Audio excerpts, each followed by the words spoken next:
탐정의 눈으로 사건을 들여다봅니다. 탐정 손수호.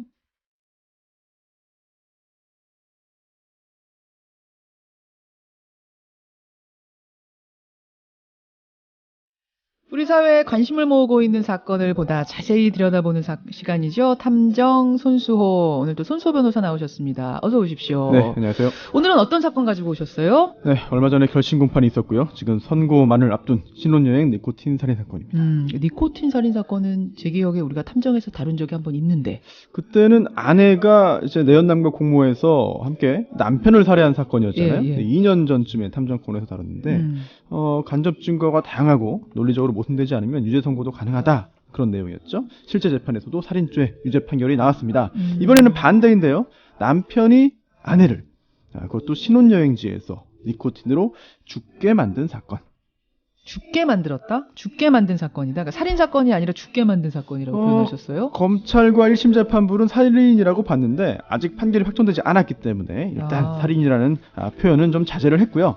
남편 A씨는 아내를 살해하지 않았다고 주장하고 있어요. 이제 아내가 자살을 원했기 때문에 도와주었다고 자살을 주장하는데 도와줬다. 죽게 만든 거다. 그렇습니다. 1심에서 검사가 사형구형했지만 무기징역형이 선고됐고요. 양측이 모두 항소해서 지금 항소심이 진행되고 있는데 얼마 전 항소심 결심 공판에서 검사가 다시 한번 사형을 구형했습니다.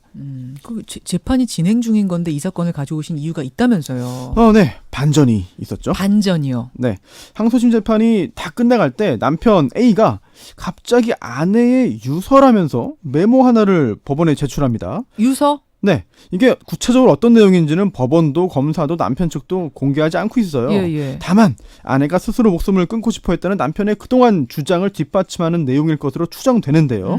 만약 실제 아내의 유서로 확인된다면 살인이 아니라 자살이었을 가능성이 생기는 것이기 때문에 재판 양상이 많이 달라질 수 있겠죠. 유서라고 하면서 증거를 제출했는데 그게 완전히 사건의 반전이 될 수 있는 귀중한 키가 될 수 있다. 이 말씀. 자, 자세히 한번 들여다보죠. 이거 어떻게 된 사건이에요? 네, 2017년에요. 당시 22살이던 남편 A와 19살 아내 B가 혼인신고를 하고요. 며칠 후에 일본으로 신혼여행 떠났습니다. 그런데 남편이 공항에서 아내에게 여행자 보험에 가입하도록 하고요. 남편 자기를 자신을 보험금 수령인으로 처리했어요. 공항에서요? 네. 공항에서 보험을 들어요? 네, 그런 경우도 있죠. 네. 여행자 보험이니까. 네네, 그렇습니다. 네네. 생명보험 아니고 여행자 보험. 여행 중에 아내가 사망하면 남편이 보험금 1억 5천만 원을 수령한다는 내용입니다. 그런데 출국 바로 다음 날 숙소에서 아내가 사망합니다.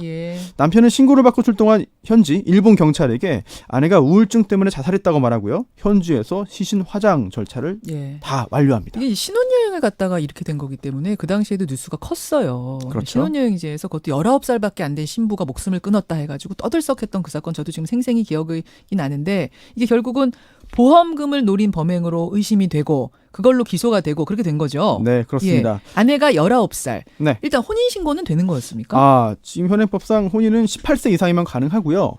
또 19세 이상이면 성년이잖아요. 성년은 부모 동의 없이도 혼인은 가능해요.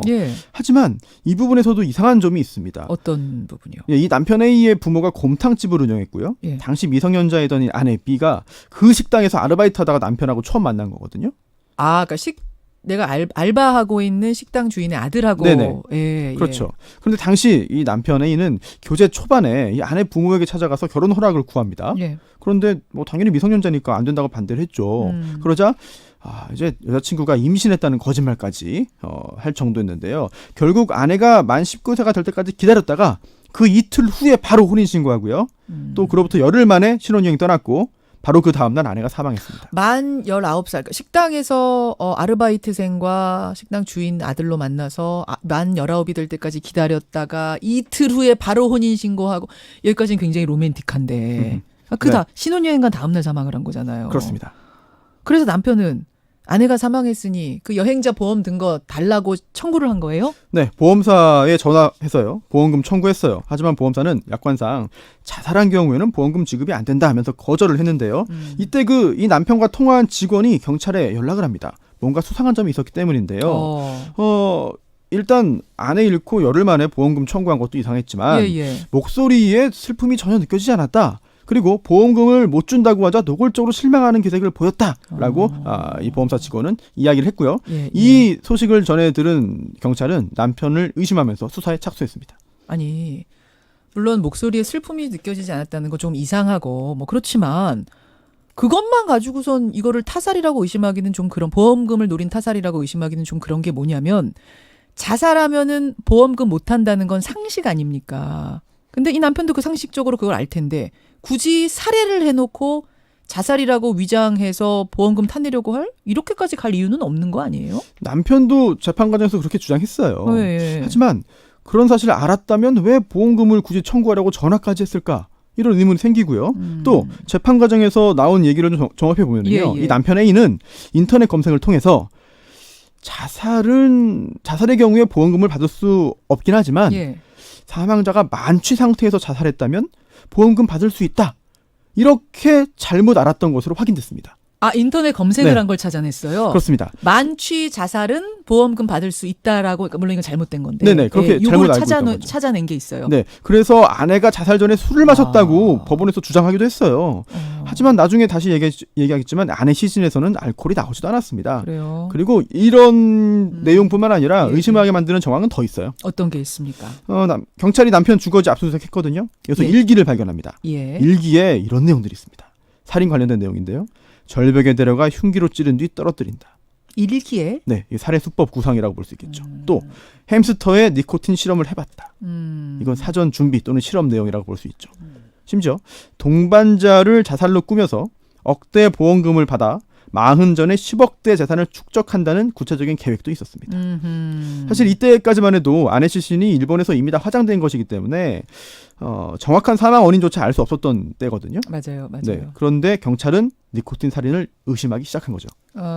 그런데 그 수사 요청 공조 요청 받은 일본 경찰이 그 무렵에 이제 뭐 조사 결과를 보내온 거죠. 네, 그렇습니다. 네. 일본 경찰청에서요, 사망 현장 사진 또 아내 사체 부검 결과를 보내왔는데 아니나 다를까 경찰의 추측대로 아내는 평소 흡연을 전혀 하지 않았는데도 사망 원인이 니코틴 중독이었습니다. 맞아요. 예. 그리고 항상 이 스마트폰 검색 기록이 굉장히 중요한데요. 남편 스마트폰에서 남편 니코틴 살인 사건이라는 검색 내용이 나왔거든요. 바로 우리가 2년 전에 다뤘던 그 내용. 네, 바로 그 사건. 니코틴 살인 사건 이 사람이 검색해 본 거예요. 네, 그래서 경찰은 니코틴을 이용한 살인으로 봤고요. 결국 남편이 구속돼서 재판까지 받게 된 겁니다. 이렇게 해서 이제 1심까지 온 거거든요. 여러분 여기까지 이제 정황들 들었을 때 그러네. 의심스럽네 하실 거예요. 이 밖에도 다른 증거도 있었잖아요. 놀라운 일인데요. 이 사건 발생, 그러니까 아내 사망 4개월 전에 이 남성이 고등학교 동창 여성, 다른 여성입니다. 예. 이 고등학교 동창 여성을 살해하려다 미수에 그쳤다는 의심을 받고 있습니다. 이건 뭐예요? 이 여성은요, 고등학교 동창인데 예. 우연히 이 남성 A 씨와 만났어요. 그래서 연락 주고받게 됐는데 A 씨가 일본 여행을 같이 가자라고 말을 하면서 경비는 내가 다 대주겠다. 대신 인터넷으로 내 대신 전자담배에 사용할 니코틴 원액을 구입해달라. 니코틴 원액을 네가 좀 구해달라.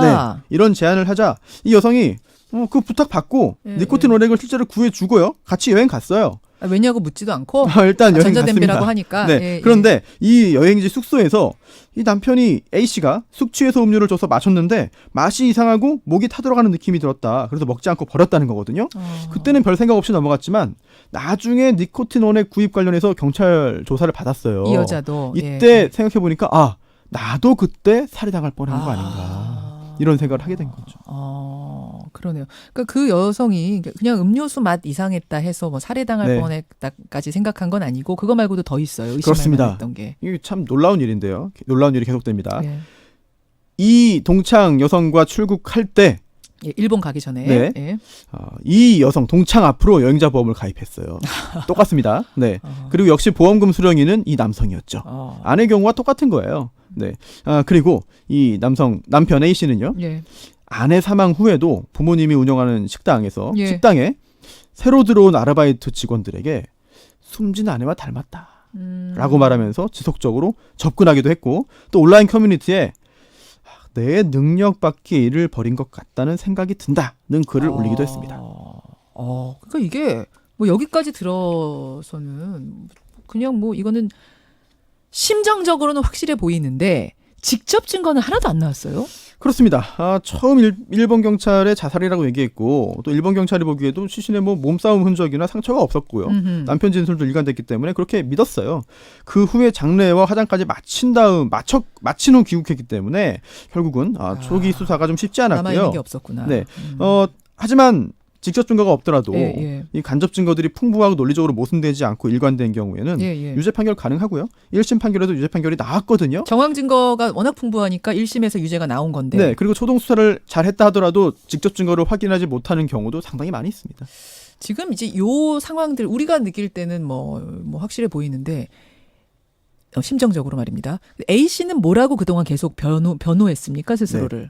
우울증을 앓던 아내가 자살하라고 했고 나는 그 아내의 부탁을 받고 아내의 자살을 도와줬을 뿐이라고 주장을 했는데요. 경찰이 이 남편의 살해 계획이 적힌 일기장을 압수했잖아요. 그 일기장을 보여줬어요. 그러자 내가 계획을 세운 건 맞다. 살해 계획을. 하지만 실제로 내가 살해 행위를 실행한 건 아니지 않느냐? 라고 반박하기도 했습니다. 그러면은 그 숨진 아내가 우울증 앓았던 거는 사실입니까? 가정 형편이 그렇게 썩 좋지 않아서 힘들어하긴 했습니다. 하지만 우울증 치료를 공식적으로 받은 기록은 없어요. 네, 그거 확인되지 않았습니다. 그리고 이 우울증 관련해서 이상한 부분이 또 하나 있는데요. 이 A 씨는 아내와 교제하면서 결혼 전에 교제하면서 주변에 아내가 우울증을 앓고 있다고 소문을 내고 다녔거든요. 혹시 이게 뭔가 범행의 사전 준비이지 않았을까라는 의심을 할 수 있겠고 또 친구들과 나눈 대화 내용에 이런 게 있어요. 뭐라고요? 혼인 직전까지도 아내 험담을 늘어놓으면서 특히 목표가 있어서 데리고 있긴 해야 한다고 말했습니다. 섬뜩하네요. 목표가 있어서 이 여자를 데리고 있긴 해야 된다? 네. 목표가 뭐예요? 친구들도 그게 궁금해서 당연히 물었거든요. 물었겠죠. 네, 그러자 2달만 데리고 있으면 된다. 그 후에 알려주겠다. 라고 대답했죠. 들을수록 의심이 짙어가는데 재판은 어떻게 진행이 됐습니까? 공식적인 사인은 급성 니코틴 중독인데요. 이제 시신의 왼쪽 팔에서 2개, 오른쪽 팔에서 하나 이렇게 3곳에 주사바늘 자국이 발견됐습니다. 이 부분이 중요해서 재판 과정에서 법의학자들의 의견을 들었는데 한 번 주사 놔도 바로 독성 퍼지기 때문에 스스로 사망자 스스로 혼자 3곳에 직접 모두 주사 놓는 것은 불가능하다는 의견이 나왔거든요. 그건 곧 다른 사람이 주사바늘을 찔렀다는 얘기가 되니까 이 말을 들은 A씨가 이렇게 말했어요. 이게 아내가 스스로 목숨 끊기 원해가지고 아내 팔에 내가 주사기를 꽂는 것까지는 도와줬다. 하지만 주사기 피스톤을 누른 것은 아니다. 꽂는 것까지는 내가 도와줬지만 피스톤은 자기가 눌렀고 이거 원해서 자기가 자살한 거다. 계속 이제 이렇게 주장하는 거죠. 그렇습니다. 그리고 여기서 또 중요한 게 나옵니다. 바로 신혼여행지에서 아내가 가족들에게 보낸 음성 메시지인데요. 가족들에게 얘기하지 않고 떠나서 미안하다. 하지만 돌아가지는 않겠다는 내용이에요. A씨는 이게 아내가 가족에게 남긴 유언이라고 주장을 하고 있고요. 반면 유족들은 이거는 몰래 혼인신고하고 신혼여행 얘기도 안 하고 간 것에 대한 미안함을 얘기한 거지. 반대하는 결혼을 한 것에 대한 미안함일 수도 있잖아요. 이게 어떻게 유언이냐라고 반박하고 있습니다. 이렇게 해서 1심은 무기징역이 이 남편한테 선고가 된 겁니다, 여러분. 2심이 지금 진행되고 있는 상황이었던 거잖아요. 그렇습니다. 항소심 2심 재판부도 A씨의 진술에 의문을 많이 제기하고 있어요. 증거가 더 나왔습니다. 항소심 단계에서. 부검했더니 부검 결과 이제 아내의 위장에서 니코틴이 나왔는데 이게 팔뚝에만 주사했다면 위장에선 나올 수 없다는 거예요. 즉 이거는 좀 남편 주장이 이상하다라고 볼 수 있는 것이고. 그러니까 이거는 뭐 검찰의 우리의 심증이죠. 검찰의 심증을 더 굳히는 얘기들이 더 나오고 있는 거잖아요. 네, 남편은 위장에서 니코틴 나온 이유는 모른다고 답했습니다. 그리고 또 아내가 술 마시고 자살했다고 주장했지만 알코올도 안 나왔거든요. 이처럼 사실 A씨의 주장을 믿기 어려운 그런 정황이 굉장히 강한 거죠. 자, 여기까지는 그런데 갑자기 유서가 나왔다는 거잖아요. 네, 항소심 마지막 재판을 앞두고 이제 남편이 아내가 남긴 글이라면서 메모를 증거로 제출합니다. 재판부는 이렇게 중요한 증거를 왜 이제 제출하냐? 재판 다 끝나가는데. 제 말이 그 말이에요. 이게 중요한 정말 아내가 자살했다는 걸 입증할 수 있는 중요한 거라면 왜 이제야? 그렇습니다. 그러자 이 남편 A씨는요. 계속 고민하다가 이제야 제출하게 됐다. 라고 답했는데 필체가 맞아요. 그게 제일 중요한 위조된 건 아니에요? 유족들도 이거는 숨진 B씨의 필체가 아니라고 주장했습니다. 아니라고? 네, 그리고 국가수 감정을 거쳤는데 이게 좀 약간 애매해요. 피해자의 필적과 유사한 부분도 있고 다른 부분도 있기 때문에 이게 자필인지 여부를 판단할 수 없다는 결과가 나왔어요. 국가수 감정이요? 네. 국가수 감정이 그러니까 섞여도 있기도 하다. 그렇습니다. 아내 그래서 이게 글씨체가? 정말 이게 사망한 아내가 직접 쓴 글자인지 여부를 판단할 수 없다는 결과가 나왔습니다. 판단 불가. 네. 하지만 그래도 검사는 이번에도 역시 사형을 구형한 상태죠. 야, 이런 상태에서 여러분 지금 항소심 판결만을 앞두고 있는 건데, 선고를 앞두고 있는 건데, 그 유서가 결정적인 영향을 미치는 경우들이 있나요? 과거 보면 어때요? 혹시 이 사건 기억하실지 모르겠습니다. 아내가 남편 친구에게 강간당했다고 주장했지만 이 남편 친구에게 무죄 판결 선고됐고 결국 억울함을 호소하면서 이들 부부가 함께 목숨을 끊은 사건이 이거 됐죠. 기억나요. 네네. 네. 결국 재판이 계속 진행돼서 남편 친구에게 유죄 판결을 선고됐거든요. 예. 유서가 중요하게 작용할 수도 있는 거죠. 있어요. 가능성이 있는 거죠. 이번 이 니코틴 살인 사건에서는 어떻게 보세요? 가능성이 높지 않습니다. 왜냐하면 일단 이 유서인지 여부도 의문이고 또 유서라 하더라도 증거능력 인정받으려면 요건이 엄격해요. 이거 다 충족해야 되고 또 증거능력 인정되더라도 증명력이 어느 정도 있는지는 또 다른 차원의 문제거든요. 즉 유서가 설령 있다 하더라도 만능 열쇠는 아니에요. 게다가 이 유서 외에 유서라고 가정하더라도 그 외에 항소심에서까지 계속해서 많은 증거가 제출됐거든요. 그렇다면 이런 모든 정황을 유서 하나로 뒤집을 가능성은 거의 없다고 봐야죠. 이 사건 같은 경우는 저는 이제 뭐 전체를 통틀어 보면서 결국은 이번에도 초동 수사 얘기를 또 할 수밖에 없는 그게 아쉽다. 일본 경찰이 이번에 한 거죠. 그렇습니다. 뭐 외국이었기 때문에 어느 정도 한계는 있었을 거예요. 하지만 우리나라에서 초기에 수사를 잘했으면 이렇게 복잡해지지 않았을 것 같습니다. 초동 수사가 왜 중요하고 또 얼마나 중요한지를 보여주는 또 하나의 안타까운 사례인 것 같습니다. 여러분 항소심 선고 어떻게 나는지 같이 좀 지켜보고 저희도 결과 전해드리도록 하겠습니다. 신혼여행 부부 니코틴 사망 사건. 탐정손수 손소 변호사 잠시 후에 댓글쇼에서 뵐게요. 네. 수고하셨습니다. 감사합니다. 김현정의 뉴스쇼는 청취자 여러분의 참여로 이루어집니다. 트위터, 페이스북, 레인보우 게시판, 그리고 단문 50원, 장문 100원의 유료 문자 샵 1212, 우물정 1212 통해 참여하실 수 있습니다. 김현정의 뉴스쇼, 여러분과 함께 만듭니다.